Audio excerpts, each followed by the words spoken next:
Welcome to SpunTales.com, where we spin tales from around the web.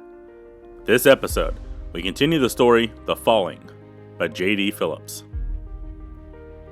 An advanced copy of The Falling was provided to SpunTales.com with permission to read on air. Be sure to follow her at her socials at Facebook.com/authorJD and Twitter.com/JD_author.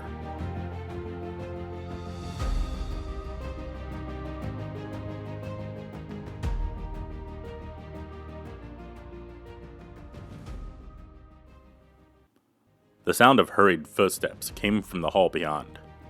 Two sets of them moving in tandem, one slightly faster than the other. Voices joined the pitter-pat as they drew nearer, one breathless and panicked, while the other tried to sound calmer than the speaker actually felt. "I've seen bodies do all sorts of crazy things," the calmer of the two said. "It's freaky until you get used to it, yeah. But it's just biology in motion." "Don't bullshit me, Randall," the panicked replied. "I told you there was banging, and when I went to check on the dude looked right at me. Right at me. It wasn't any damn muscle spasm." "And I'm telling you, Ben, in 10 years on the job, I've never seen anybody magically come back to life. You just got a case of the newbie jitters, that's all. You're lucky Decker's not on tonight, or she have your balls for taking off like you did. You know we're not supposed to leave him." The urge to run and hide kicked hard as he heard Randy place his hand upon the doorknob. Randall and Ben, the calm and the panicked, would be inside within seconds. Randall would see that Ben was not some jittery newbie, and then? What would happen then?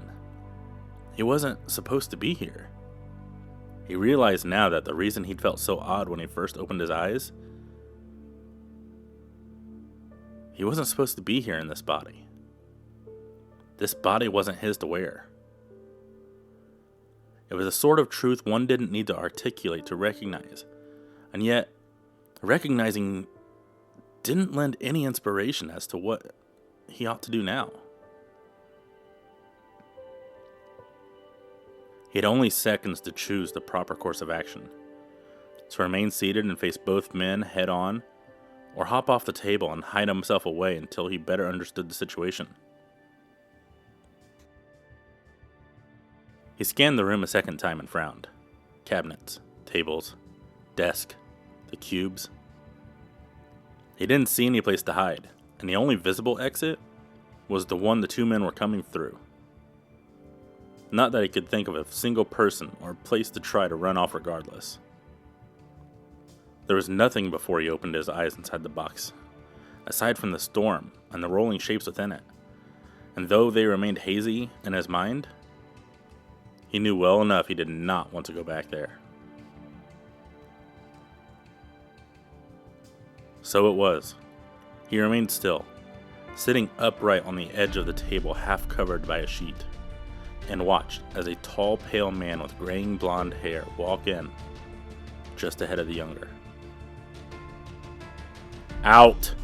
the tall man, Randall, said, losing all the steam behind his voice as he saw the situation. "Holy shit!" I told you, Ben replied. Randall made a strange gesture, half dismissive of Ben, half apologetic, as he took a few steps into the room. Ben cowered near the door and repeated, I told you, under his breath, before his eyes suddenly grew wide. "Man, what are you doing?" he asked Randall. "We need to call someone, right? We should call someone else to go up and touch him. I mean, what if he bites you?" Randall rolled his eyes and offered a grimace of a smile. "Don't mind him. He's an idiot." "Idiot nothing," Ben was quick to say. "I've seen enough zombie movies to know this is how they get you." "For God's sake, Ben, this man is not a zombie," Randall replied. "And I'm sure he's upset enough without you carrying on like an idiot. Just call the doctor down here, all right? Now." It felt strange to be referred to as this man, though he couldn't put the exact reason why into words. Ben's talk of zombies and bites were also lost to him, but he appreciated the fact that Randall didn't seem upset by it. Randall didn't seem upset by him at all, so much as by the situation. This wasn't a normal day at the office, so to speak, and Randall wasn't particularly adept at lending comfort even under the best of circumstances. He worked well alongside the dead for a reason, after all. "We'll get this sorted," Randall told him, offering a forced smile intended to appear reassuring. "Can I get you anything, Mr. Randall stared expectantly for a few seconds, and then, getting no reply, took it upon himself to skim the information printed on the clipboard nearby. The clipboard evidently didn't have anything interesting to say, because he dropped it as quickly as he'd picked it up inside. "Seems we have you down as a John Doe," he said. "Can you tell me your name?" A name.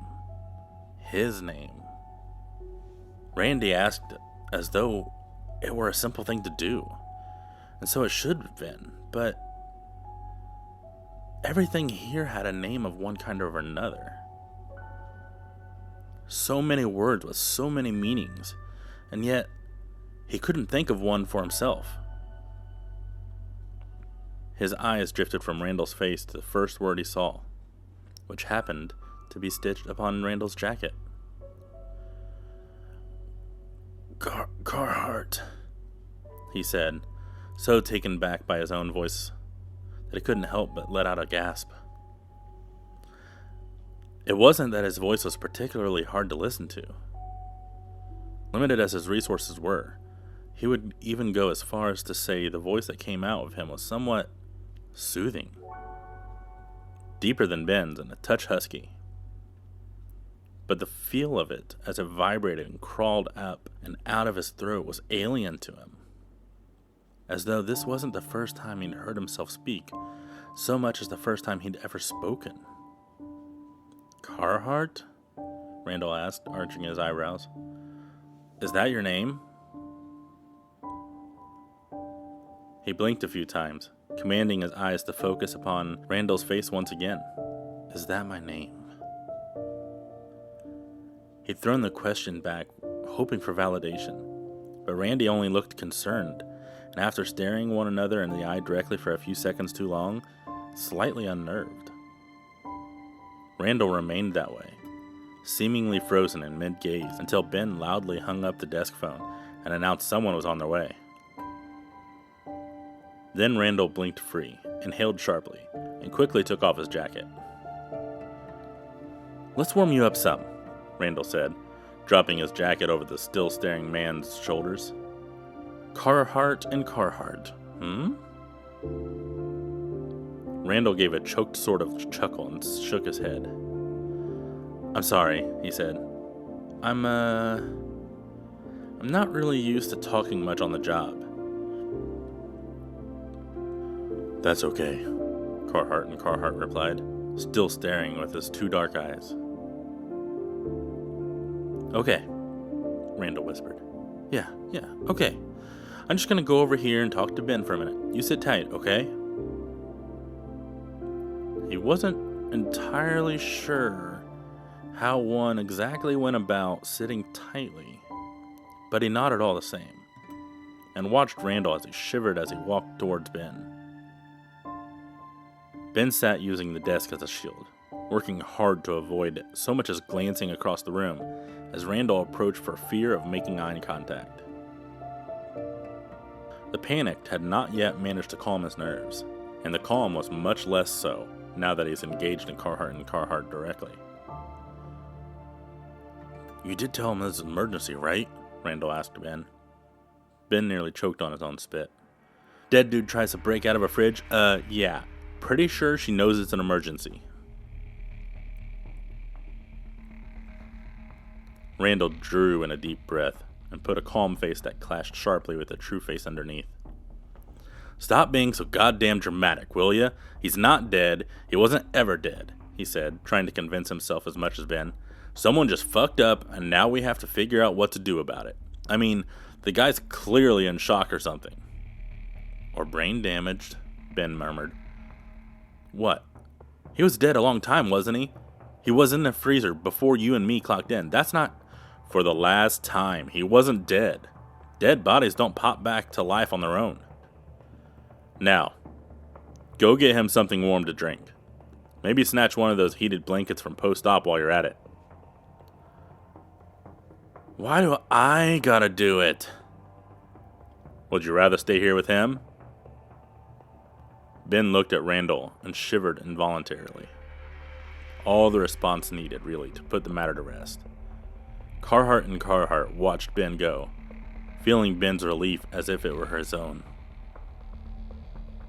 He was still staring at the door when Randall cleared his throat and took only a few steps away from his desk.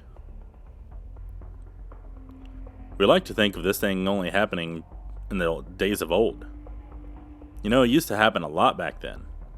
They used to set up bells and alarms and things so people could signal when they weren't dead. Of course, you have to figure the alarms didn't do much good once they were buried.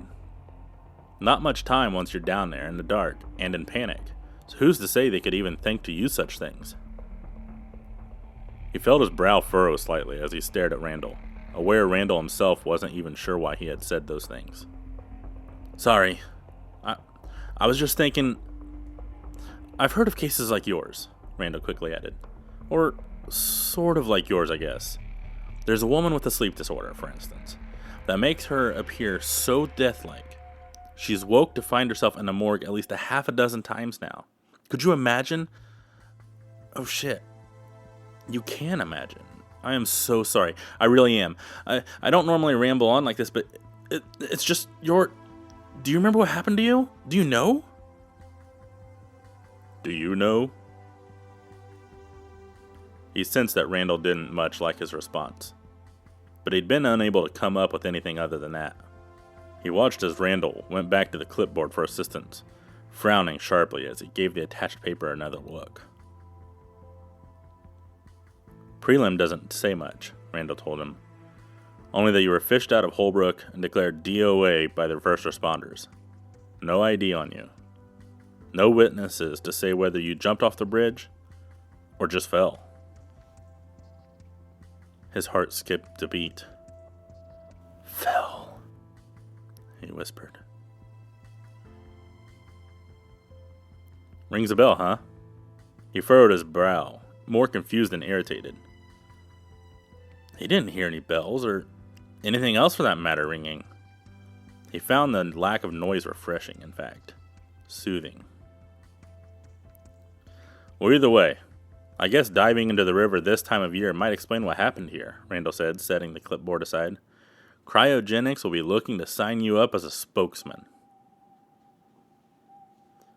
The weak laugh told Randall had intended that as some sort of joke, but he didn't understand the reference any more than he understood what he was doing here. He did vaguely remember a sensation like falling, yes, but nothing about bridges or rivers struck him as familiar.